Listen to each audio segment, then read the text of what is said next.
Okay, hello viewers, you're welcome back again to gozysnailfarm. Remember, on this channel we teach you what you need to do and what you need to know to be very successful in snail farming business. And today I'm actually going to be talking about some mistakes that you need to avoid in snail farming business, which will actually help you to be successful in your snail farming business. And this video is actually for snail farmers and intending snail farmers, so that you actually know the mistakes that you are supposed to avoid when you are into snail farming business. So before we start, please, I want to know if this is your first time of visiting my channel.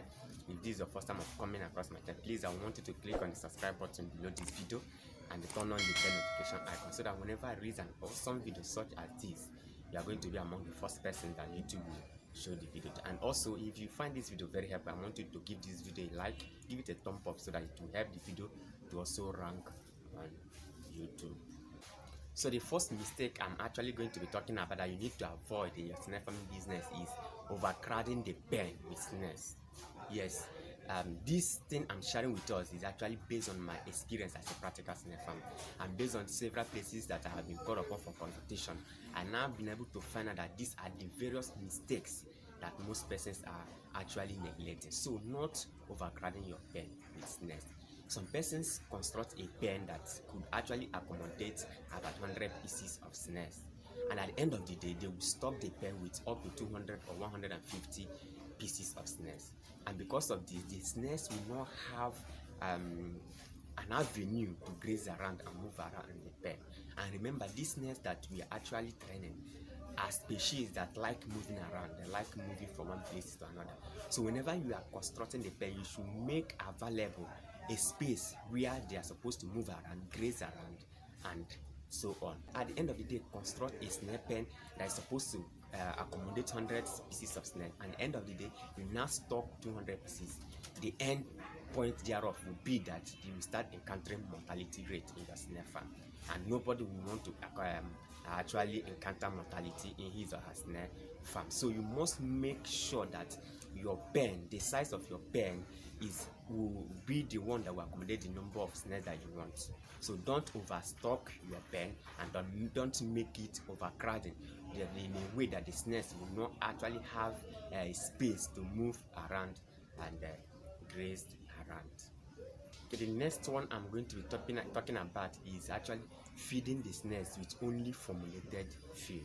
Yes, some snail farmers feed the snail with just formulated feed, and then the natural food they give to the snail just once in a while. I'm actually saying this as based on my experience.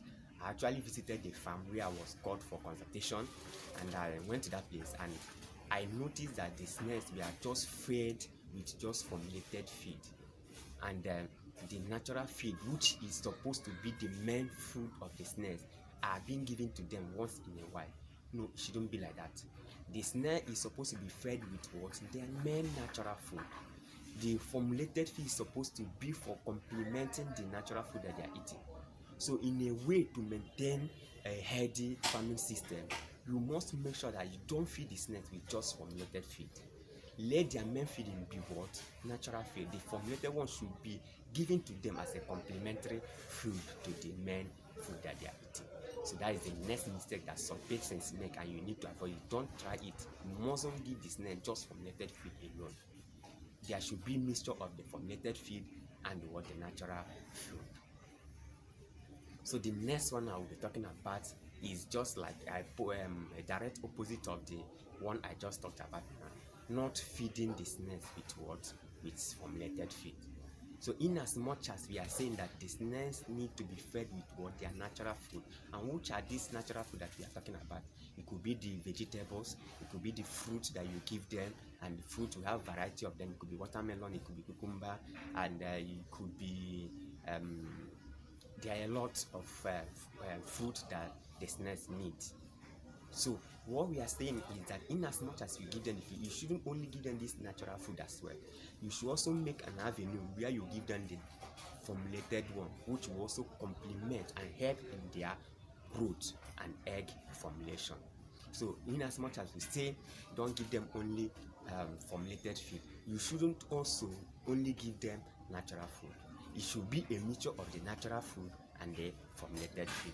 let's say that in a week you are giving them out of a week you are giving them 3 times natural food. The remaining 2 times should be for the formulated feed, which will complement the natural one you are giving them. Remember, as human beings, we don't feed on one particular food. Even in a day, you cannot eat one particular food throughout the day. You will get tired of it. So the same thing is applicable to this snail that we are keeping. We should make sure that we mix their food and not to give them one particular food. Okay, this next one I'm going to be talking about is very important. As much as you can, please provide it. It's very important as long as snail farming business is concerned. And what is that? Ignoring the importance of calcium feed is a mistake that so many farmers overlook, and at the end of the day it will tell on their snails. Please avoid it as much as you can. Try to avoid it.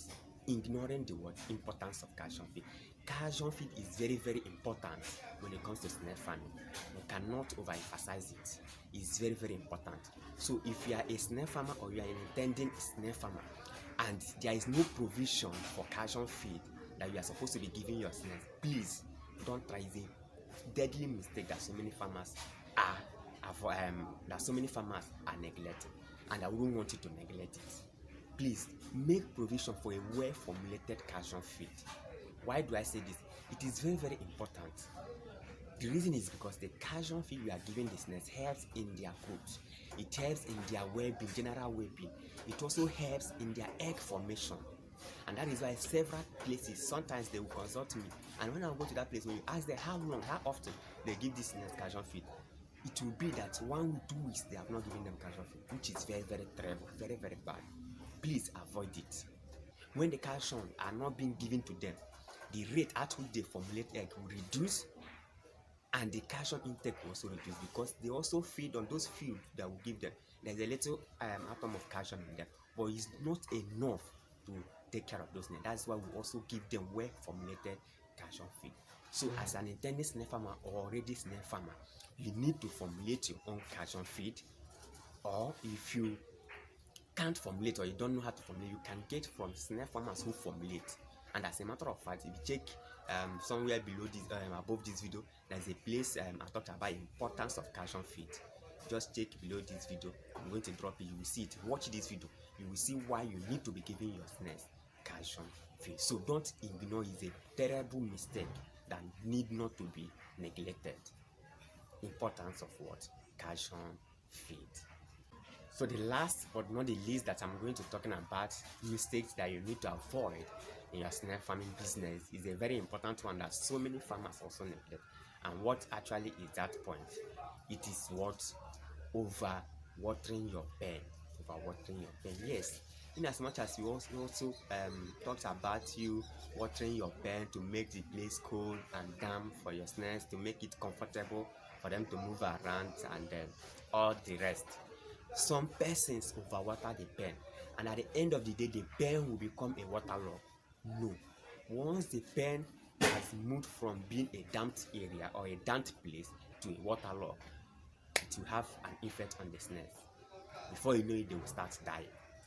Yes, some persons will say that the snails like water, they even swim on water. Yes, but remember, they don't remain there. In the natural environment, they enter water, they go out. But now when you make your pen, which is an enclosed place you are training the snails, when you make it a waterlogged, it is not good and is not healthy for the snails. I'm telling you based on experience, what I have seen in several farms I have visited. Please, you need to avoid it. How do you water your pen? The pen should be watered just little, because the main idea is to do what? To make the place cool and damp for them. So when you are watering it, you shouldn't make it to become a waterlogged. If not, it will have a negative impact on the snail, which will do what? Make the snail to start dying, and it will affect your business as a snail farmer. So you need not to water each 2 months to make it what? A waterlogged. So these mistakes I have shared so far are actually the serious mistakes I have seen based on my experience and several places I have visited, that all snail farmers, intended snail farmers and already snail farmers need to avoid to be very successful in their snail farming business. So, and if you can adhere to all these mistakes I have listed or have mentioned so far, there is no way you will not be what? you will not be very successful in your snail farming business. So please, if you have any question, if you have any contribution, just drop it in the comment section. I'm actually going to attend to them. And if you want to contact me for anything, any problem, any challenge you're facing your farm, or for consultation, my number is on the screen. You can get it on the screen and reach out to me. I'm 100% available to do what to give you a lasting solution about your snail farming business. So remember, if you have not subscribed to this channel, I want to do well to subscribe on our channel so that you also get our awesome videos. Thank you for watching. See you in our next video. Bye for now.